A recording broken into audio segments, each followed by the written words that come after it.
وہ فوج جو ایک سیلاب بے-درما تھی اور بہت جلد بلند و بالا لہر کی طرح ایرانی پایا تخت کی اونچی دیواروں سے ٹکرانے والی تھی۔ تھابان نے نیچے گہری میں جھانکا، پھر ایک قیدی پر تیر کمان تانا اور اسے چھلانگ لگانے کا حکم دیا۔ قیدی کی آنکھیں خوف سے پھیل گئیں۔ تھابان کا لہجہ خوفناک حد تک فیصلہ کن تھا۔ قیدی خشک ہونٹوں پر زبان پھیرنے لگا۔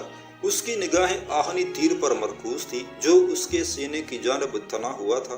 2 انگل موٹا دور تیر مارتا، اسے چھوڑنے کے لیے ہند کی ساختہ ایک کڑی کمان استعمال ہوتی تھی۔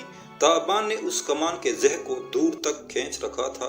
اس کی نگاہیں قیدی کے چہرے پر گڑی ہوئی تھی۔ وہ پنکھارا، چھلانگ لگا بدبخت، ورنہ یہ تیر کھوپڑی توڑ ڈالے گا۔ قیدی نے وحشت زدہ نظروں سے امیر ارجنگ کی طرف دیکھا۔ امیر ارجنگ کا اپنا چہرہ برباد کنڈر کا منظر پیش کر رہا تھا۔ وہ اپنے کارندے کو کیا حوصلہ دیتا؟ یکایک قیدی کی ہمت جواب دے گئی۔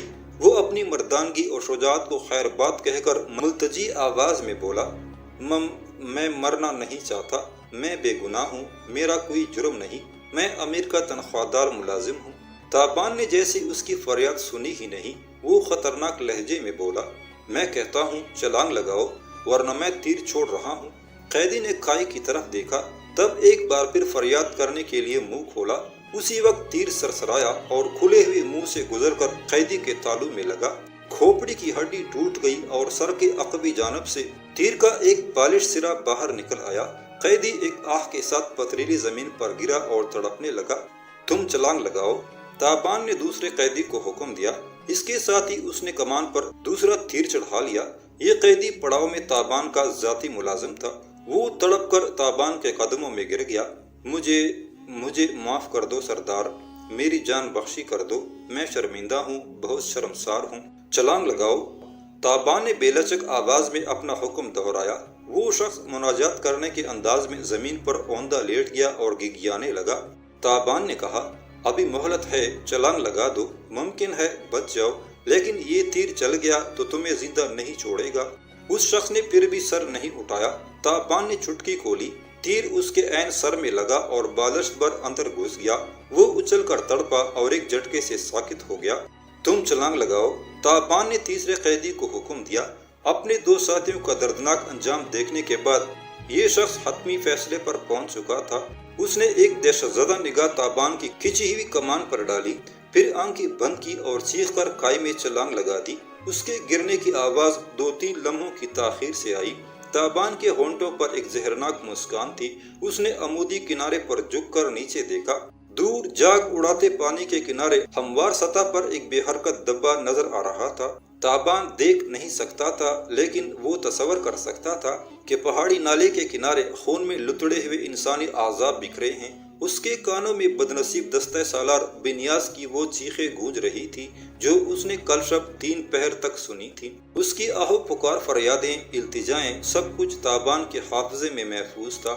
اس گھڑی وہ بے ضرر سا تھابان کسی گمنام اندھیرے میں چھپ گیا تھا۔ اس کی جگہ ایک سفاک بے رحم شخص نے لے لی تھی۔ یہ شخص موت کا کھلاڑی تھا۔ قضا کی بساط پر خود کو زندہ رکھنا اور دشمن کو مار دینا ہی اس کا نصب العین تھا۔ تھابان کے قاتل تیر سے ڈر کر 2 مزید افراد نے نیچے چھلانگیں لگا دی۔ ان میں امیر ارجنگ کا سگا بھائی اور ہیلی کارنیس کا نائب ناظم امیر آوراس بھی تھا۔ اب ارجنگ اور اس کے باپ کے علاوہ صرف ایک شخص زندہ بچا تھا۔ یہ وہی کارندہ تھا جس نے بارش کے دوران امیر ارجنگ کے سر پر چھاتے کا سایہ کیے رکھا تھا۔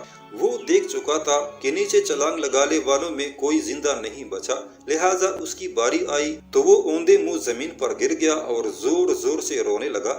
یہ گویا اپنی لاش پر ماتم کناں ہونے کے مترادف تھا۔ تھابان نے آگے بڑھ کر اس کی پسلی میں زوردار ٹھوکر لگائی۔ چھلانگ لگاؤ، وہ غیر انسانی آواز میں دہاڑا۔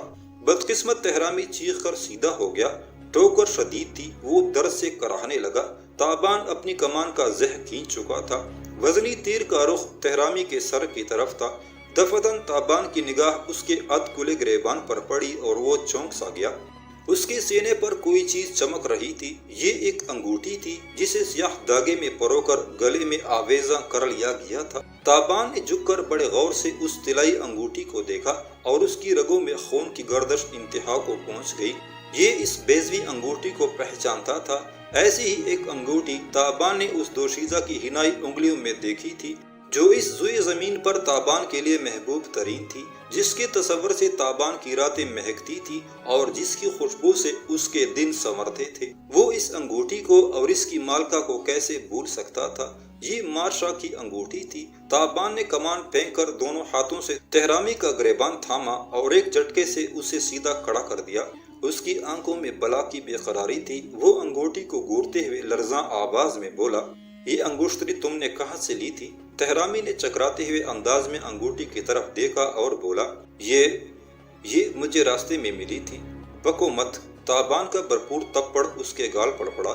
وہ لڑکڑا کر کٹ کے کنارے پہنچ گیا۔ بتاؤ کب اور کہاں ملی یہ انگوٹھی؟ ایک ہی تپڑ میں تہرامی راہ راست پر آ گیا۔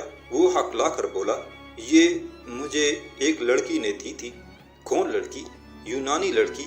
وہ بڑی مصیبت میں گرفتار تھی، میں نے اس کی مدد کی تھی۔ یہ کب کی بات ہے؟ کوئی 1.5 برس پہلے کی۔ تابان چند لمحے خاموش رہا۔ اس کی سوچتی ہوئی نگاہیں تہرامی کے چہرے پر مرکوز تھی۔ آخر وہ گمبھیر آواز میں بولا، تمہاری جان بچ سکتی ہے اگر تم اس انگوٹھی کے بارے میں سب کچھ صاف صاف اگل دو۔ میں سب کچھ بتا دیتا ہوں، جو مجھے معلوم ہے میں بتا دیتا ہوں۔ مجھے زیوس دیوتا کی قسم، اپنے معصوم بچوں کی قسم، میں کچھ نہیں چھپاؤں گا، کچھ بھی نہیں۔ تہرامی کی آنکھوں سے اشک رواں تھے۔ موت کے گٹاٹوپ اندھیرے میں زندگی کی کرن دیکھ کر سر تاپا فریاد و التجا بن گیا تھا۔ تابان اسے کچھ دیر ٹٹولنے والی نظروں سے دیکھتا رہا، پھر اس نے ہوش مند کو اشارہ کیا۔ ہوش مند آگے بڑھا اور اس نے تہرامی کو اپنے تحویل میں لے لیا۔ ارجنگ اور اس کا بھائی اپنی جگہ ساکت و جامد کھڑے رہے۔ چہروں پر موت کی زردی تھی۔ وہ کوئی معمولی لوگ نہیں تھے۔ سفاکی، خونریزی اور بے رحمی میں ان کا نام تھا۔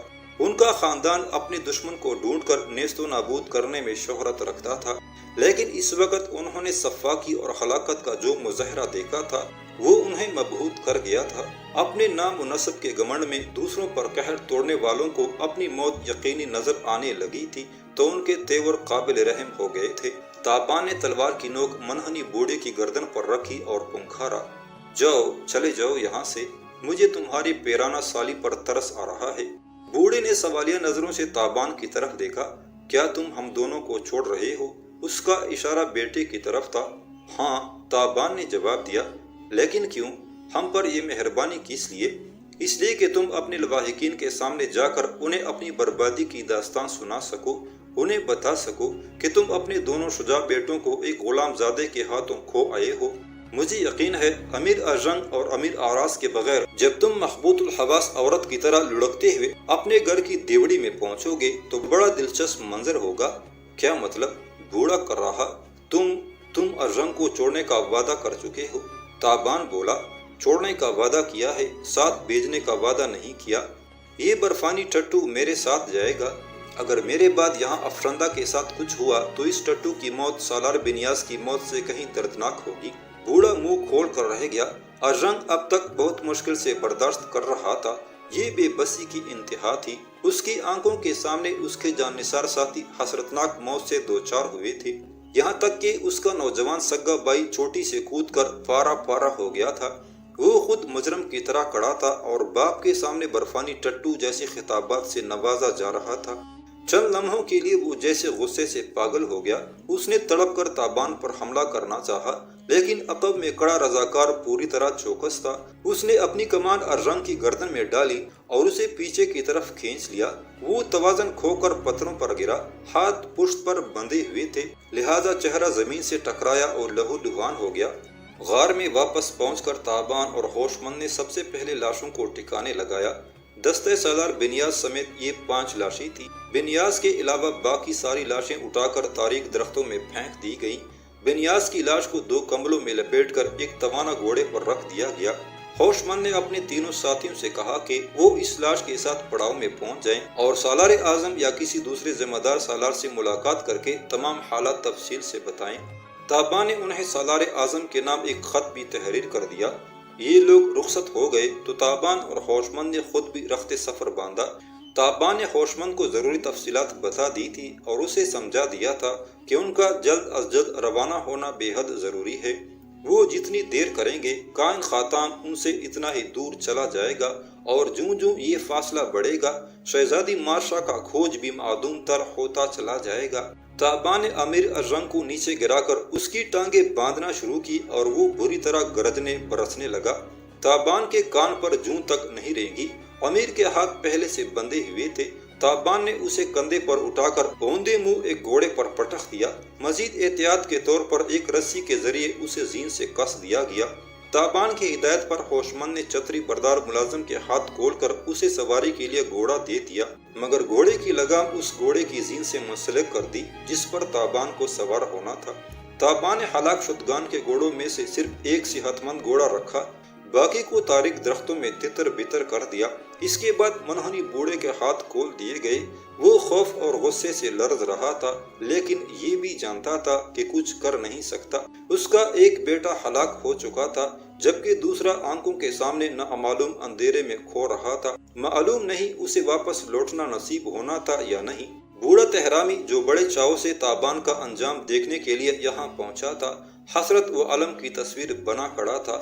اس ویرانے میں اس کا واسطہ ایک ایسے شخص سے پڑ گیا تھا جو سفاکی اور عداوت پروری میں اس کے سورما بیٹوں سے کہیں بڑھ کر تھا۔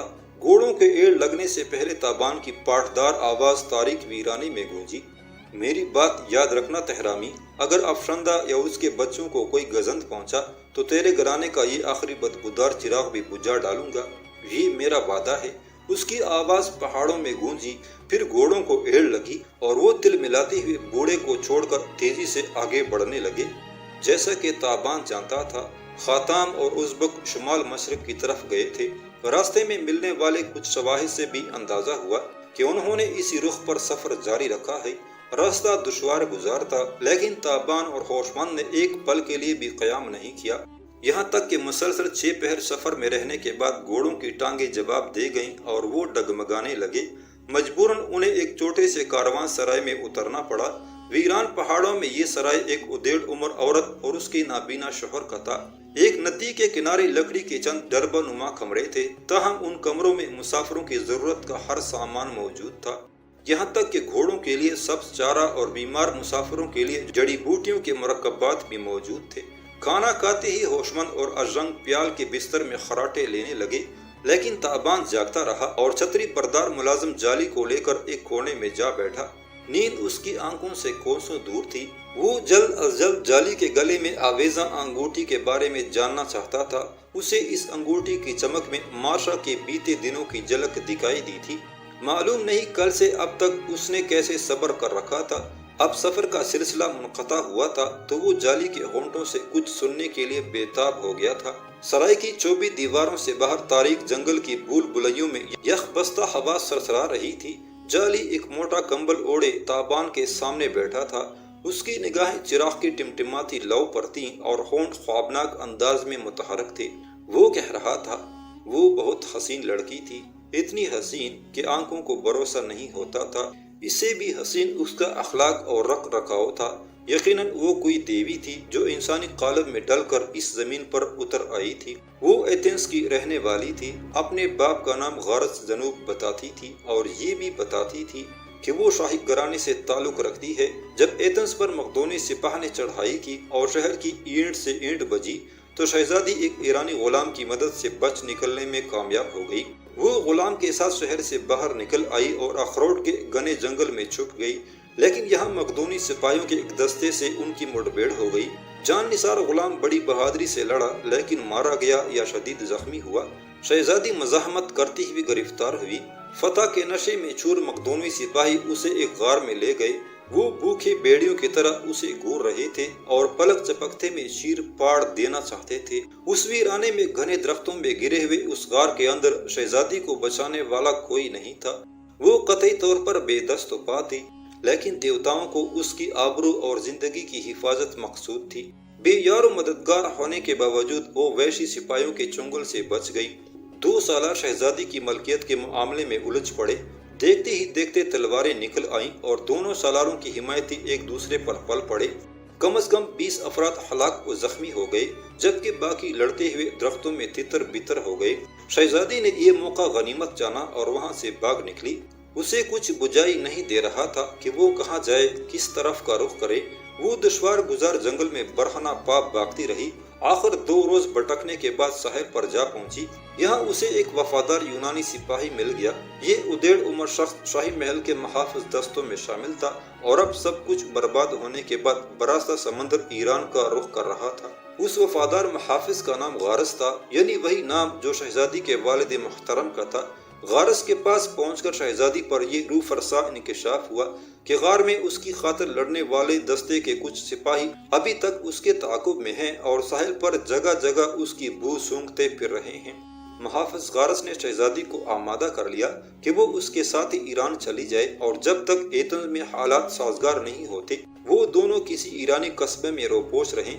غارس نے شہزادی کو بندرگاہ سے نکالنے کے لیے بڑی مہارت سے اسے ایک بدصورت بڑھیا کا روپ دے دیا۔ اس کے بال سفید کر دیے، رنگت سیاہ کر دی اور لیسدار محلول کے ذریعے اس کے چہرے پر جھریاں ڈال دی۔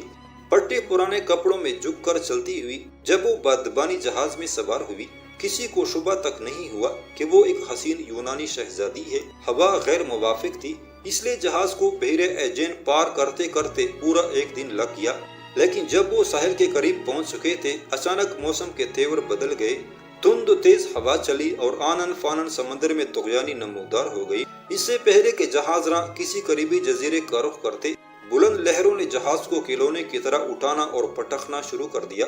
جہاز بے سمت ہو گیا اور طوفان کی شدت لہجہ بلہجہ بڑھتی چلی گئی، یہاں تک کہ جہاز کسی زیر آب چٹان سے ٹکرا کر ٹکڑے ہو گیا۔ یہ حادثہ ٹرائے کے ساحل سے چند کوس کے فاصلے پر پیش آیا تھا۔